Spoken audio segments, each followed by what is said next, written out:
Hey everybody, how's it going? This video was kind of requested by Marcus Overly, frequent commenter on the channel. So he has been asking for a particular kind of discussion in recent days, and I think it's a pretty good idea. So over the last several weeks, we've been talking a lot about the needs of this Seahawks team, what positions they need to replenish at and improve at, what they need to do this offseason in order to have a successful 2022. And I've done a lot of work where I've organized our hierarchy of needs into a tier list and then gone through the tier list at the various positions of high need, basically trying to boil it down to the point where we are attacking all of our needs appropriately. But one thing that Marcus was kind of asking about is, well, which position should we address via free agency and which one should we address via the draft? And that's a pretty good question. Now, for the most part, I think that you can address most positions either way. It, to a certain extent, depends on your plan. It depends on what you currently have in your cupboard. It depends on the way you run things. It depends on a few different things. I think most positions can reasonably be addressed one way or the other. The key part is that you're addressing it. But let's go through these positions that I have described as needy in 2022 and talk about whether or not I think you should be addressing those positions via the draft or free agency and give some, like, maybe leanings that I have. Okay, running back. Generally speaking, I think you always want to address running back via the draft because that's where the cheap guys are. That's where the young guys are. That's where the guys who don't have a lot of mileage on their bodies are. Those are guys who are going to give you a few good seasons, and they're going to be cheap. The veterans that you sign out of free agency for the most part are going to be overpriced. They're going to have a lot of miles on their body. They're going to break down. They're not going to be the same players that you saw when they were younger because running backs just expire quickly. So generally speaking, I think you want to address running back through the draft. However, there are circumstances where the things that I just said don't necessarily apply. Rashad Penny, Marlon Mack are two free agent running backs that I want to bring in. Both those guys are still young. They don't have miles on their body because of all the time they've missed, and they're not going to be that expensive. So I think that this offseason, I want to do both. I want to bring in free agent running backs and draft somebody, but generally speaking, I do think you lean heavily towards addressing this position draft-wise. Okay, tight end is next. Normally, I would be pretty agnostic here. I think both are totally fine. You can get a tight end in free agency. You can get him in the draft. I don't have a strong preference here. This offseason, I have a strong preference for free agency because the free agency market for tight end is strong. There are a lot of good free agent tight ends out there, and the draft looks not so good. So to me, there's no point in trying to get a tight end in the draft. There are so many good ones in free agency, and the draft, the few good tight ends that we have might get overvalued, potentially. If a team find themselves in a tight end needy situation when the draft comes around, a guy who should go in the fourth round might go in the third round. That kind of stuff happens. So this offseason, I'm all about free agency with tight end, but generally speaking, it can go either way. Left tackle, I absolutely advocate for using free agency to find your left tackle. Generally speaking, if he's going to start immediately, because rookie left tackles, outside of maybe the super blue chippers, and even those guys, are going to make mistakes as rookies because they're still learning. They're not totally ready for what's going to be coming their way in the NFL. And what happens when a left tackle makes mistakes and gets beat? Your quarterback gets destroyed on his blind side. And that's basically what we're trying to avoid here. We're trying to avoid a scenario where our aging veteran quarterback is getting clobbered from his blind side several times a game because he's got a good left tackle who has a lot to learn and he's learning on the job. That's what we're trying to kind of stay away from here. So if you're going to bring in a left tackle to immediately start, I want to bring in a veteran who already kind of knows what they're doing. it's going to be hard enough to integrate that veteran with a new offensive line. So I want him to at least have experience. And we kind of already have a developmental left tackle on this team in Stone Forsyth, so I don't know if we need another one. Okay, next up would be center. Center, I think, can go either way. There is some concern about having a center with a lack of experience, a rookie center, but we've seen it work before. Creed Humphrey last year played at an all-pro level for the Chiefs, and he was a rookie. I can think of other examples of rookie centers playing at a really high level, so I don't think there's anything wrong with saying we're going to get our starting center in the draft. Now, we don't have a first-round pick, so I'm not crazy about it, and the free agency class for centers this year is pretty good. There are some guys you can get, and I think there are going to be a couple guys that shake free as well, like a Mitch Morse. But I can go either way here. I think you can get a rookie. I think you can get a veteran, and it's not a huge difference. So, yeah. Okay, next up we have a 3-tech. I think you can do the rookie thing here, but if you look at some of these recent seasons that we've had in the NFL, you're not seeing a lot of rookie 3-techs rack up big pressure numbers or sack numbers. So I do kind of have a leaning towards a veteran who already has a good idea of what they're doing. It does seem like there's a learning curve there where your first year as a 3-tech in the NFL, you're not going to be doing a whole lot. But I wouldn't say never, right? Like you definitely do see the occasional 3-tech rookie dominate. I remember, I think the Bears back in the Brian Urlacher days had a guy, his name is slipping my mind, but I remember as a rookie he was a monster. So I lean veteran, but the draft could work as well. And then finally we have a cornerback here. I think that because we have such a good track record of getting good things out of cornerbacks that other teams did not value, and also rookie corners, that I will always have a pretty strong bias towards, as long as Carroll's here, as long as Carroll can do these things, drafting rookie corners when there's a need.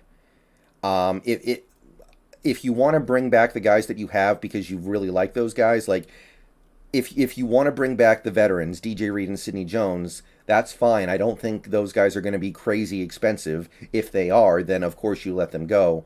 But if we lose those guys, and you're asking me, okay, should we go out and sign veterans like Stephon Gilmore and J.C. Jackson, or should we draft guys? I'm 100% going to be on board for drafting guys, especially in this draft class, which I think is pretty good at corner.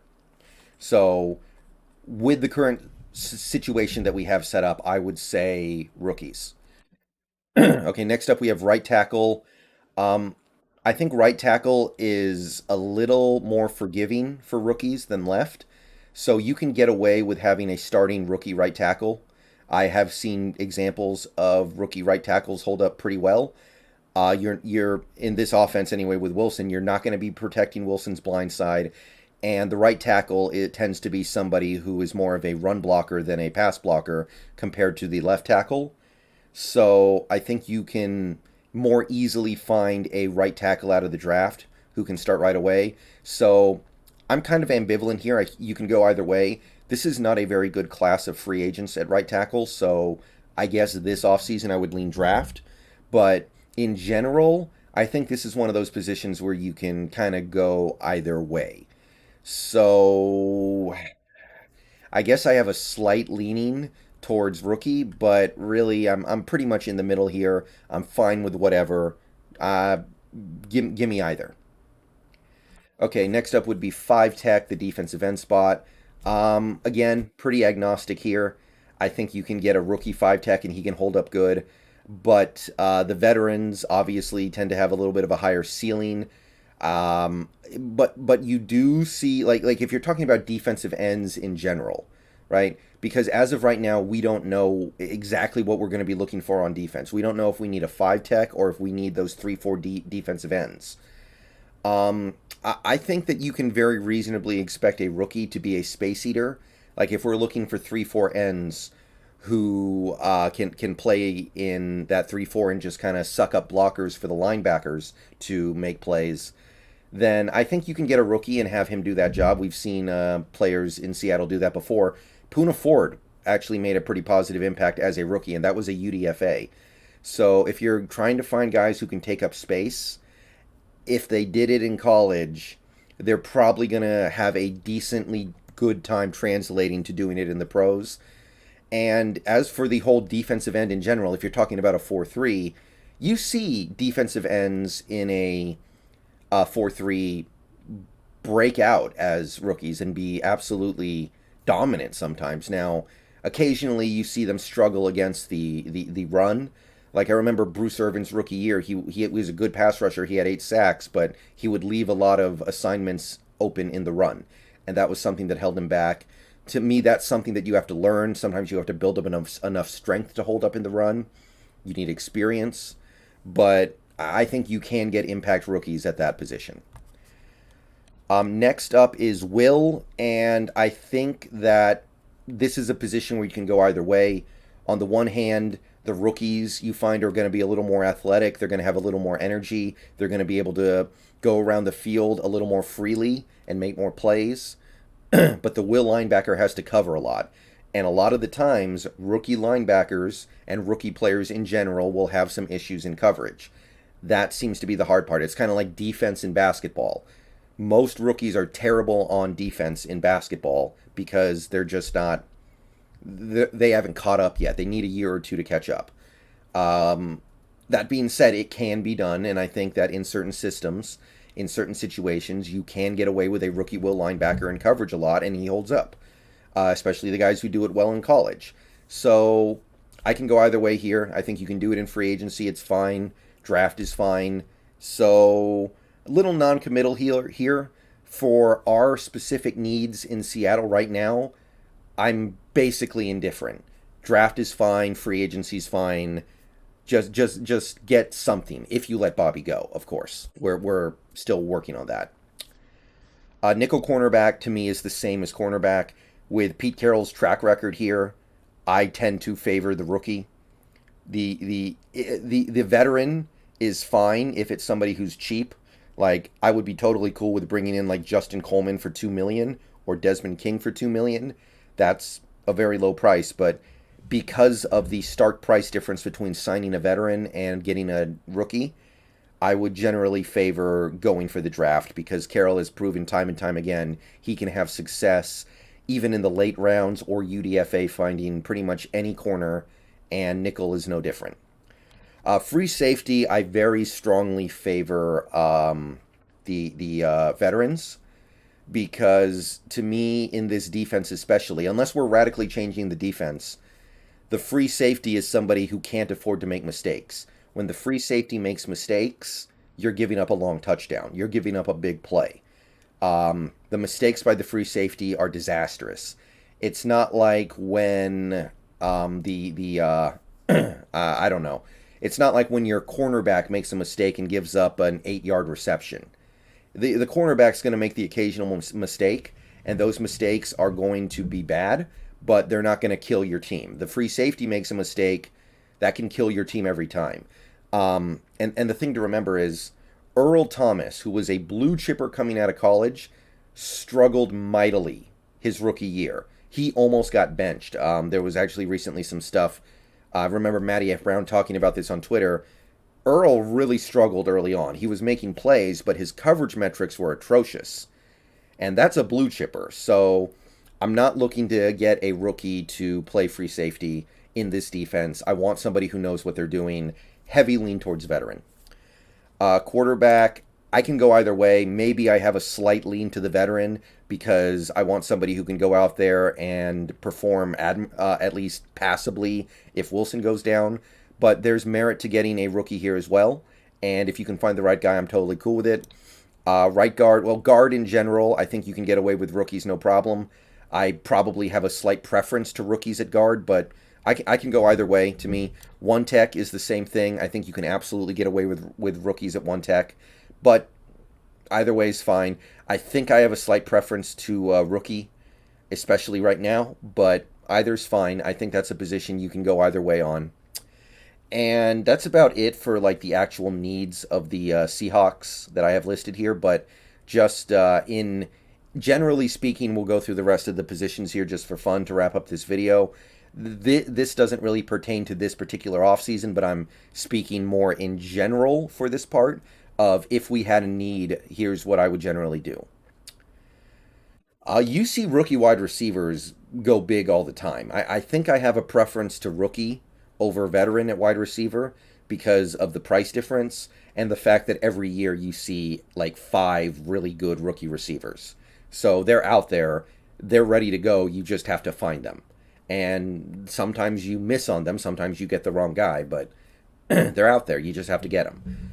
I already kind of covered Leo when I was talking about 5 tech, but you can do fine as a Leo as a rookie. Again, you sometimes have to build the strength to be a run stuffer, but for a Leo, that matters less.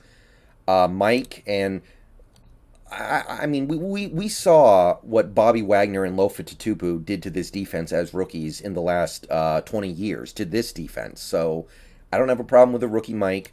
A rookie Sam is mostly fine. I'm a little wary about that because the Sam has to do so many things. They have to rush the passer, play the run, and cover. But I think you can get away with a rookie Sam sometimes, and it's fine. Maybe I have a slight preference to veteran. Strong safety. I think you can go either way. I kind of prefer a veteran, but I think you can get away with it much easier with a rookie than you can at free safety. And kicker and punter, of course, is I'm completely agnostic to.